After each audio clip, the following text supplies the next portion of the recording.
Good morning, guys. It's Aaron, your multi-sport coach. Welcome to Motivational. It's Monday. Not sure what number we're up to now, but I've done quite a few of these for the last probably 3 to 6 months. My objective is always to give you the motivation that you need to start the week off. I believe even one thought, one change is a positive to set you up for a great week. If you can change your thinking at the start of the week and you always keep that thought throughout the week, you're always going to have a different week to what you could have if you weren't as motivated or positive. So if I can give you some motivation, inspiration, just with one thought, then I'm doing a pretty good job, I think. So welcome. Today I wanted to share with you my story. My story I've shared with some of my presentations I've done in the last 10 years, and it's something quite personal to me. And the reason why I wanted to share it with you guys today in obviously some Motivational like Monday was just to give you some motivation and inspiration, changing that thought process to give you a positive outlook, and for some, so maybe some extra hope that you might not have. So, about me, obviously, I've been working in the fitness industry for over 12 years now, and the last 7 years I've been doing triathlon, and probably the last 4 or 5 years I've been triathlon coaching. I was introduced to triathlon through a friend of mine, and I did my first one down at West Lakes. I suppose that always keeps a pretty close part of me to where I live and to where I started my triathlon. That's why I'm so passionate about getting people involved into triathlon, because it's where I started as well. So I did my first one, and as most of us, almost drowned in the swim and just got addicted from there. So that was a really big thing that I wanted to progress with and to make some really big changes. And look, 7 years down the track, I believe I've come a pretty long way. So that's something very positive and very, I suppose it's something I'm very passionate about as well, triathlon. And I try to bring all my motivation into the guys that I'm coaching and the guys that I'm training as well. So I want to give you guys my short story today, because I'm sure you guys haven't got all day, all morning. So I wanted just to give you a short story, just to give you the important parts for you to have some inspiration and some motivation for a Monday. So for me, my childhood was growing up in the northern suburbs, going to a primary school in the 80s. So obviously that's a bit different to the times we have now. Very, very different.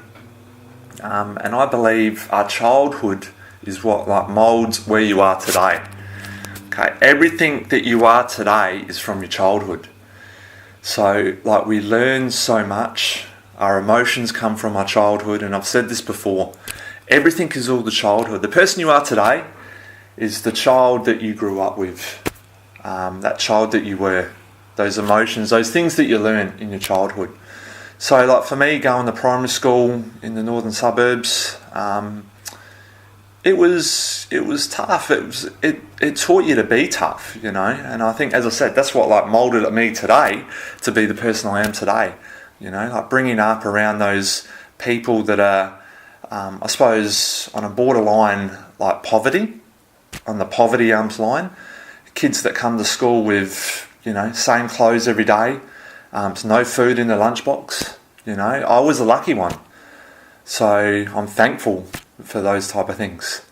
But there's a lot of people that did come to school with same clothes, no food, no money, probably no clean clothes or clean bed to sleep in.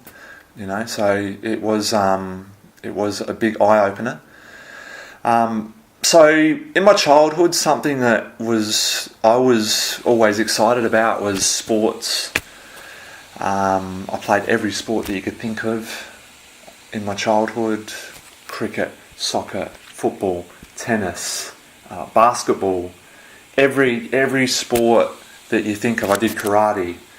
I think every sport that was out there, I probably tried it. And I think that's what that's why I'm into like multi-sport coaching now, because I suppose I've grown up with every type of sport that you could possibly do. I believe I've got some sort of experience there and something I can share and offer with other people as well to help them grow. And it was good, I had many different coaches in your childhood, so you see a lot of different coaching styles, a lot of different personalities as well. So I suppose that's what creates your future and what created my future towards coaching as well. So my parents were always very supportive in regard to pushing me into sports. And so that's something else I'm very thankful for and grateful for. It's one of the most important things that I loved to do was ride my bike as a child, and I suppose that's what's given me the strength to be so strong on the bike like these days, is that every second I get I was out on my bike, even from I think as young as I can remember, 4 or 5 years old. I always had a bike. I always had bikes. I was always into bikes. I was always fixing bikes. I was always wanting a new bike. Nothing's changed today. I'm always wanting more bikes, and I'm always wanting a new bike. So that's something that hasn't changed at all, definitely. So I suppose as a kid, my mum always told me get outside and play. Stop being inside. She never wanted me to be around inside, indoors. She always wanted me outdoors, outside playing. If it was out the backyard, out the front yard. So we were thankful enough to live across the road from a paddock.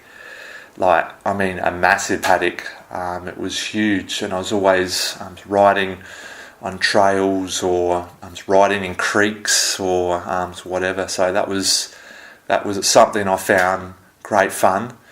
For days on weekends, me and the kids in the street would ride our bikes from 8 o'clock in the morning till 5 o'clock at night. So it was something that I suppose really sat close to me.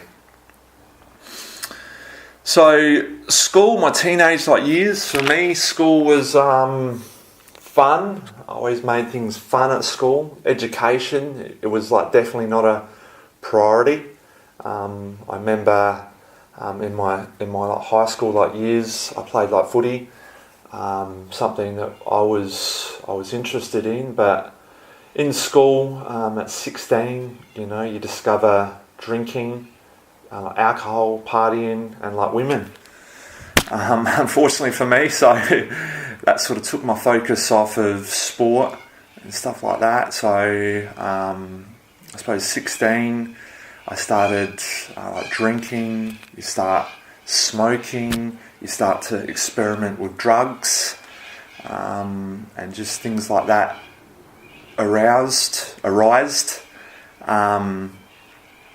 And I was always interested and curious, other people that were doing it. So you sort of experiment and try. I was always taught as a child you need to try everything at once.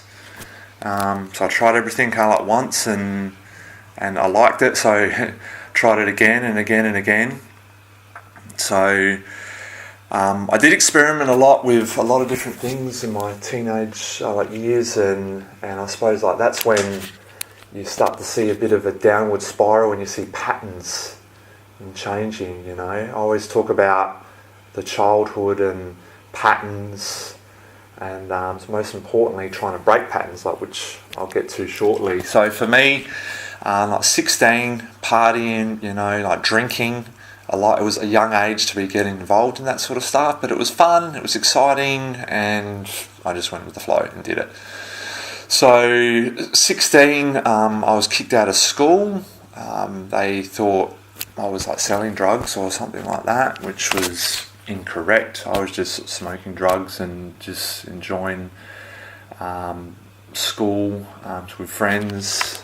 But yeah, I was there. I was probably like doing the wrong things. I should have been there with my head down studying, of course, but that was at the bottom of my list. I was at school because I had to be, and I wanted to have fun. So I decided to go down the wrong path, obviously, but I say the wrong path to many, but I believe it was probably the right path that moulded me, and it got me where I am today. So that was an important learning curve. Life is a big learning curve. So I really wanted to just, follow, I suppose, like the mindset I had at the time. So after getting kicked out of school at 16, got my first job. This was like 96, 16 years old. Got a job in a metal spinning factory. Now, school was fun. School was very fun. Work was not fun. So the hours that you were at work wasn't fun, and you couldn't wait to get out of there. It was a shit fucking job. It was seriously so shit. I was doing all sorts of shit job, working like a slave. I think I started in 96. I was earning about $5 an hour. So $5 an hour back in like 96 was probably the average pay rate, award rate for a 16-year-old. $5 an hour, I'd get my $200 or $300 a week. And what would that go to? Alcohol and drugs. And that's what you look forward to in that sort of life. And this is the motivation and inspiration I want to give you guys today to open up your eyes. Sometimes you get stuck and you get caught in this shit cycle where the only fun that you get might be to get a $300 paycheck at 16 and go, well, it's time to have fun now. And it was alcohol and drugs and just like friends, probably the wrong type of people that you surround yourself with, So that was something I kept doing for a number of years. Got sick of I got sick of like working 38 hours a week, or even probably more, like 45 hours a week, and getting paid $5 an hour. Persuaded my boss to pay me more money eventually, but still that wasn't enough. I had friends that were earning $1,000 plus a week, like working shift work in a bigger factory. So I had a friend that told me to go down and apply for a job at Bridgestone. Like this was in 2000, and he said he's working shift work. He's getting $7, $8, up to $1,000 a week. This was obviously like casual contractor pay rates, and that really, I thought, wow, if I can earn that much, I can probably party more. I can probably go out more and probably spend more time down the pub or drinking or whatever. So I thought, this sounds great, So I applied for a job, and sure enough, I got a job. I'll never forget this day because it was a Friday afternoon, and I got a call because I went down to the job agency and applied, and I did all that stuff, and I got a call. It was at my actual work, because I gave like the number of the work I was working at, and they called me up and had a chat, and they said, "Yep, look, got a job for you, and you're starting tonight. You're starting at, I think it was like 4:00 in the afternoon," and I'd already been at my existing job started at 7, and I've been working all day, and I said, "Yep, I'll be there." Bang, hung up the phone, said to my boss, I quit. Now that's an absolute fantastic, great feeling, because I was out of that shit job. My boss was, if you've seen this guy, just to paint a picture, he was 140 kilos. He ate Maccas every day. He was arrogant, abusive. He always swore at you, told you that you're a dumbass, and all this type of stuff, so I was so glad to like give him the finger and say, catch you later, I'm out of there. And the first thing that he said to me was, he said, like, you won't get the job. He said, like, they do drug testing there and you won't get it. Obviously, like, he knew I smoked a bit of like marijuana, whatever. And he said, like, you won't get the job. And I said, well, mate, I'm starting tonight. I've got the job. And he was, the look on his face was pretty pissed off because I did all the hard work. I worked like really hard at a young age, so yeah, it was good. Anyway, off I went, started like my new job. I was working shift work. I was getting $700, $100 a week. So it was starting to feed this drinking and this party life that I was starting to evolve into. Which sent me quickly on a downward spiral, because as soon as you start drinking, you're doing drugs and you start to attract that type of energy, you start to fall into a trap, it's all good at the time on a Friday, a Saturday, a Sunday, but then you quickly come down, crashing very quickly, so this was a problem I had. I needed to keep getting back up on that high, and that's when I suppose because I'm a very addictive person, I put a lot of addictions into work and now training. I started to put these addictions into drinking and drugs and partying, because I was looking for that high. I was looking for that those endorphins of that fun, and so that like feeding of that party life just kept going and going and going for like many years.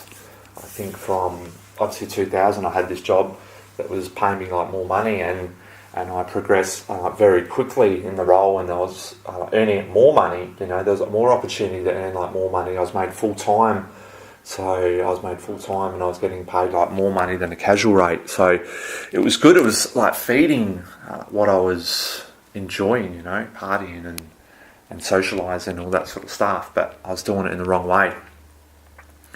So 2006, this was a massive eye-opener for me.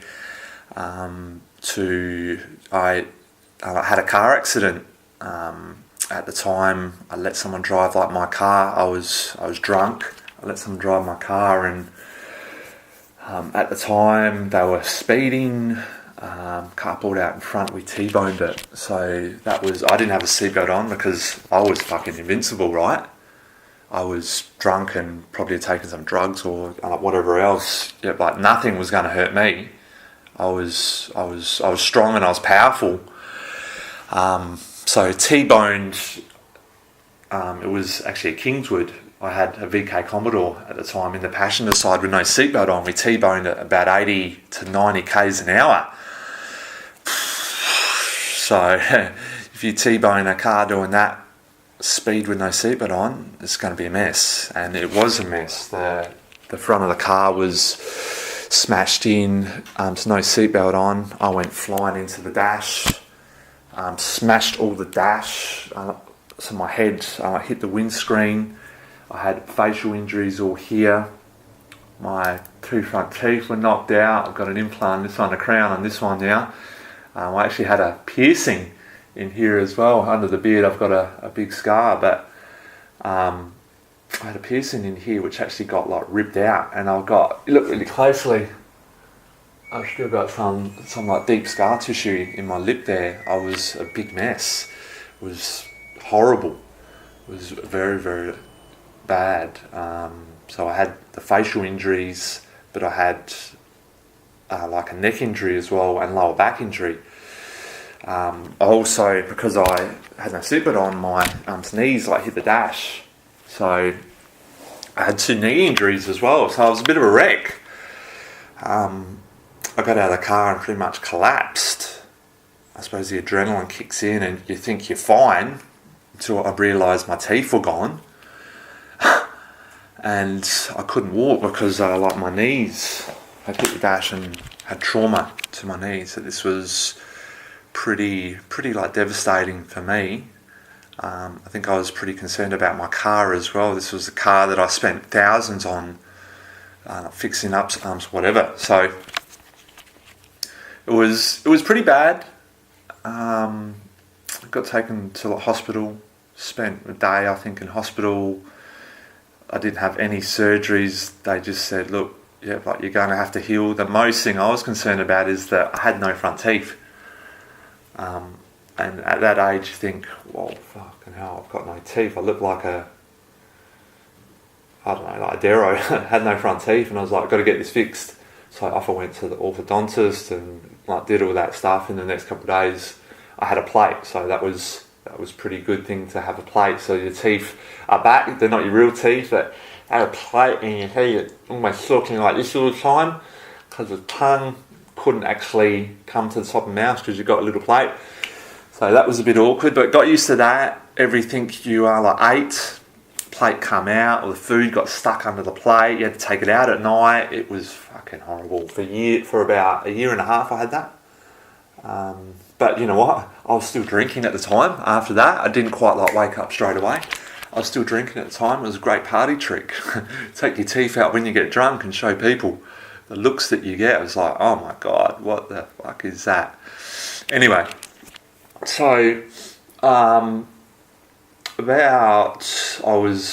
because it wasn't like my fault that I had the car accident, I was obviously going through lawyers and all that sort of stuff. Had to go to doctors, all that sort of stuff. So constantly for compensation. So I was seeking compensation for the injuries I had sustained in the car accident, which was pretty traumatising. If you've ever had a car accident and had to go through all that, it's pretty bad. Yeah, not to mention the shit that you have to deal with outside of that. I couldn't work for 6 weeks, and I'll never forget this. I'll never forget this. The day after I had the car accident, I was in bed. I was on such a low. I'd hit rock bottom. Absolute rock bottom. I hit the rock bottom, and do you know what? I had people banging on my door, right? So this was the landlord banging on my door because I was supposed to have that day a plumber or someone come in and do work on the house. And obviously I just got out of hospital. I would, if you had seen me, my face was absolutely disgusting. So anyway, I opened the door, had no teeth, right? Teeth are gone. I opened the door, I had my face was just totally fucked from going through the windscreen. And I've got this lady, yelling at me, screaming at me, you have to let us in, blah, blah, blah. And I was like, you serious? Have a look at me. I'm not letting anyone in today. And I went to slam the door. She put a foot in the door and wanted to fight me.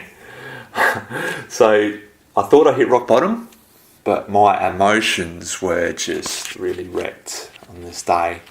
I'll never forget the feeling. It was the worst day of my life. Anyway, got the door shut, got her foot out of the door, and she was going to call the cops and all this sort of stuff. But I didn't give a shit. I shut the door, went back to bed and lied in bed for I reckon most of the day, just feeling sorry for yourself, so down, so depressed. Coming off the back end of drinking and drugs and all that sort of stuff that is in your body. Your mind is just so poisoned with this type of shit. So that was a low point for me in my life, to have that sort of thing happen to you. And I'll never forget as well, my car, right? It was at some pound, and my dad said, he called me up and he goes, oh look, your car, we've got to get it out of the pound. I'm going to bring it to your house. And I was like, what the fuck? You're not bringing it to my house. I couldn't get it up the driveway. He goes, I'll just drop it out the front. Right, so this is a smashed Commodore, totally fucked. The front end was just smashed in. And he's like, I'm going to bring it to your house and we're going to just leave it out the front.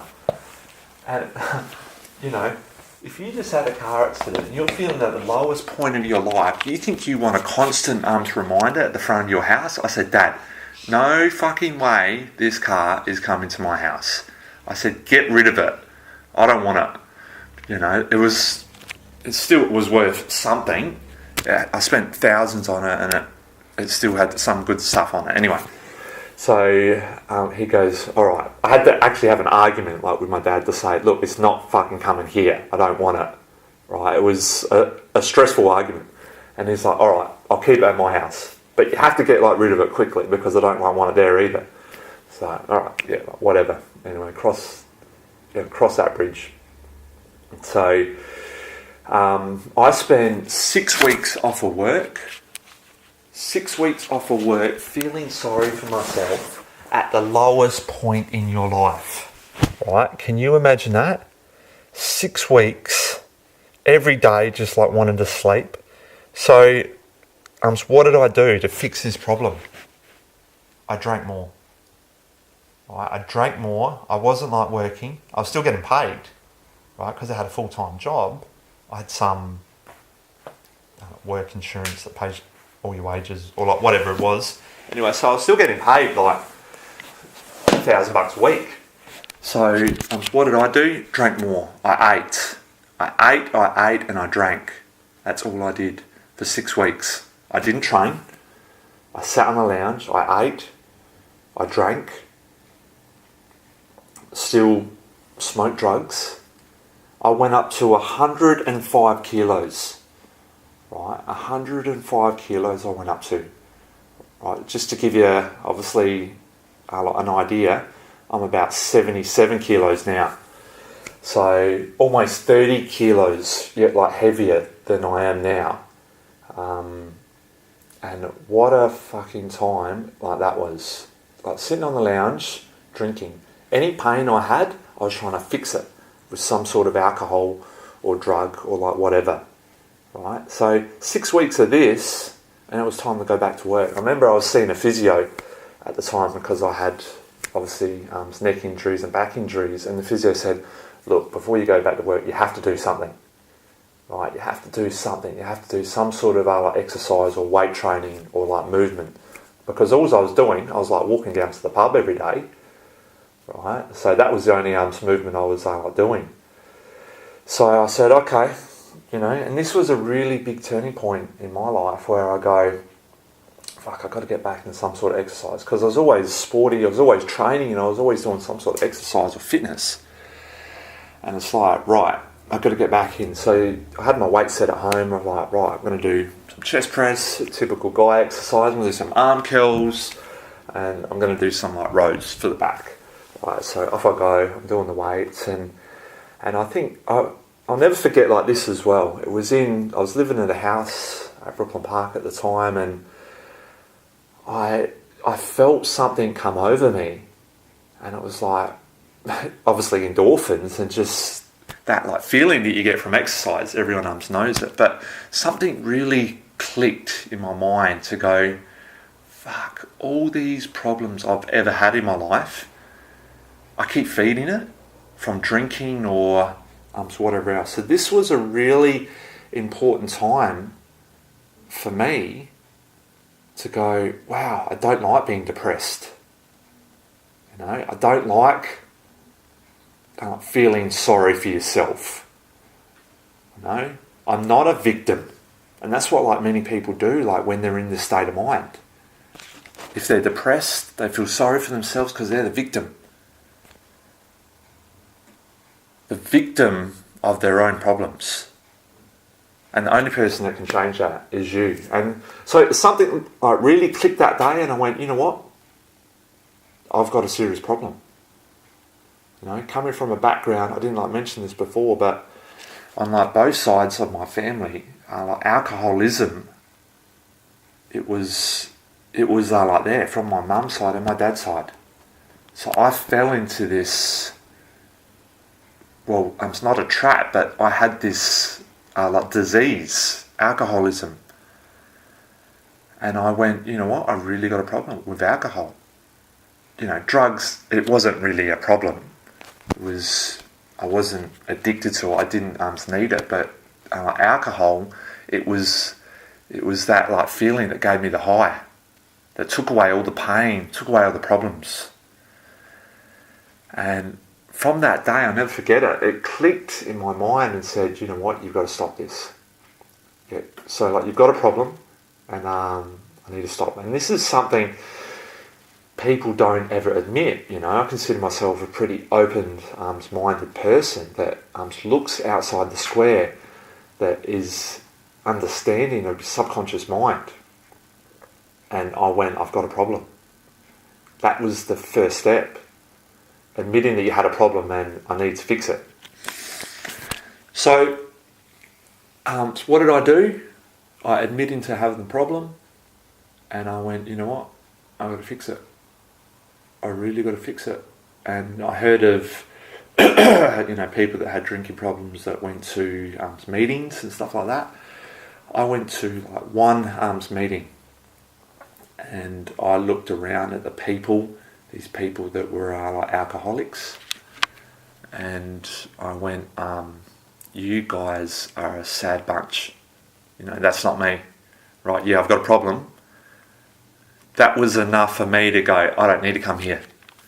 I don't need to come here because I've got the willpower, I've got the motivation that I'm going to change this like myself. And from that day, just seeing these sad, depressed people, I went, like, my life is not going to be like that. And I went, you know what? Fuck this. I'm changing everything today. And from that day, I changed everything like by myself. Yep. With my own mind. Like, why? Because I admitted to having a problem and I wanted to change. I visualized what I wanted to create in the future. And it wasn't a sad, depressed life. It was a happy, positive life, like with a bright future. So that's really what I wanted to change. I visualized that I created it. Your thoughts today is everything that you create for the future. I created that life that I wanted, and I did not touch another drink again. But that was 15 years ago now. 15 years ago, I have not had one drop of alcohol. Why? Because I visualized it. I visualized everything I wanted. And everything I wanted from that day, 15 years ago, has happened. Happened almost exactly how I wanted it to. And I'm really grateful for that. So I suppose I want to tell my story today to inspire you to whatever you want to achieve. Don't wait to hit rock bottom like I did. That's the biggest thing I see. Like working as a personal trainer, as a coach, people need, especially as a personal trainer, people that want like weight loss or like whatever, and you probably look at me now, if you are overweight and you go, oh, what would he know about weight loss? He's fit. He's not overweight. But you know what? I've been there as well. I was 105 kilos. At 105 kilos, you're depressed and you think you can't do it. It's too hard. You've got so much self-doubt. Your belief systems are not there. But there is hope. There's hope for everyone. If you believe it, you need to truly believe in it. So, after I stopped drinking, my life really turned around. Things that I started creating in my mind, I put it out to like the universe, and it made a massive difference. The people I've surrounded myself with. If you stop drinking, all your friends in the pub, they're not your friends. I never seen them again the day I stopped drinking. They're not your fucking friends. They're just people that you go and talk shit with. They don't care about you. I started creating real relationships because I was clear-minded, I started to put it out there, the people I wanted in my life. I'm motivated, positive people. Not these people in the pub that you have a few drinks with and start talking shit with and all of a sudden they're your best mate. they're not your best mate. So this was a really big turnaround for me. And like just one thing I wanted to mention as well about was like before in my childhood, I think something that really did click for me as well. I had an uncle that was an alcoholic and a diabetic. Right, he was a chronic alcoholic that drank every day, every cent he had. He had like nothing, but he come from obviously someone that had everything. He had everything, like money, everything. Anyway, I'll never forget, like through my childhood, 10 to probably up to 15, he was in a chronic bad way, and this is something that it stuck like with me and it's moulded in like my head. He was, because like being a diabetic and he drank so much, he had chronic seizures all the time, and I don't know how many times the ambulance came to his house because he was always in a seizure. People thought he was bloody dead. And I'll never forget this. I think I reckon about 11 or 12. He ended up in the Flinders Hospital. He had brain damage. He was in a coma. He came out of the coma. He had brain damage from drinking. This is something that obviously stuck in my subconscious mind as well, to go, well, hey, I don't want to be like that.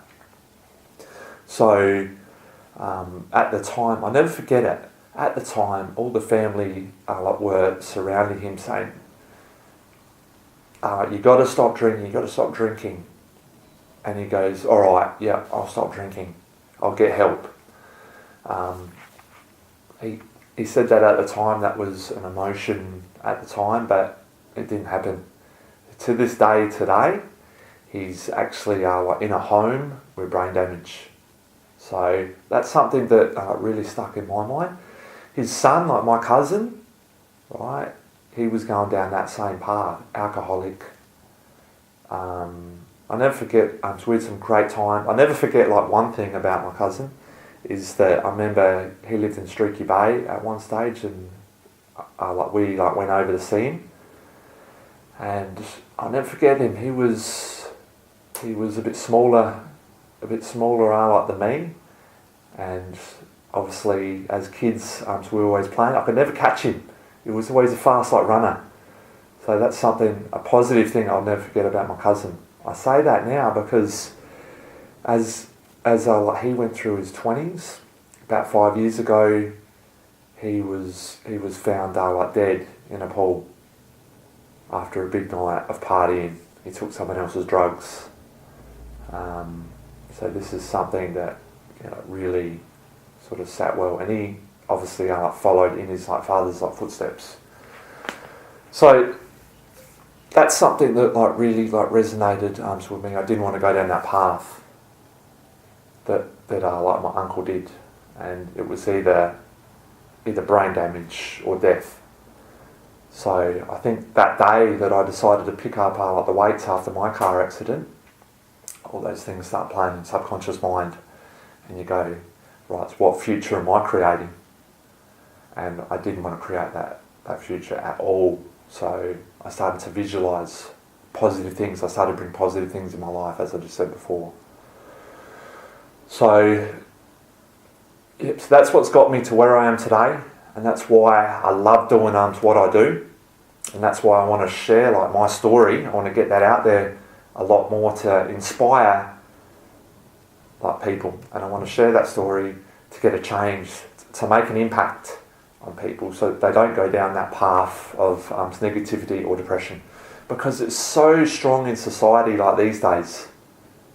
Right, it is very, very strong. Negativity, it's everywhere we go, and we get shut down with it. And I've spoke about this before. Our thoughts, our mind. If our mind is clear, our thoughts, they're all up here. Right? What thoughts are we choosing to think today? And if you're in a bad state, where you're drinking alcohol, if you're not training, Whatever it is, the thoughts that we choose could be like negative, and that's going to create your pathway, your future. Alright, so it's going to be so important to keep a good mindset, and that's why for me, health and lifestyle and training is the number one priority over everything. To keep your mind sharp, because if you're not doing all these things, if you've got the wrong priorities in life, then your thoughts are going to be negative, and you're going to downward spiral,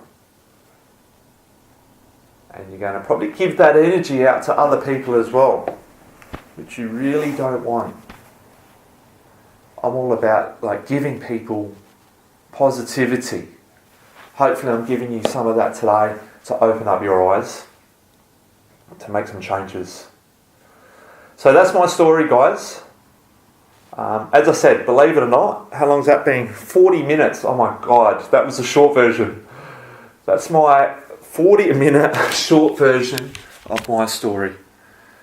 I hope you're taking some inspiration away from it. I hope you're motivated for Monday. I hope you can make some small changes at one time to make your week more positive and happy. Thanks for watching, guys. Or thanks a lot for listening. If you didn't catch the whole story, I've got the podcast which I will be uploading and posting shortly. Thanks so much for watching, guys. Have a great day. Don't forget, check out my website, aaronbuchan.com. Ciao for now.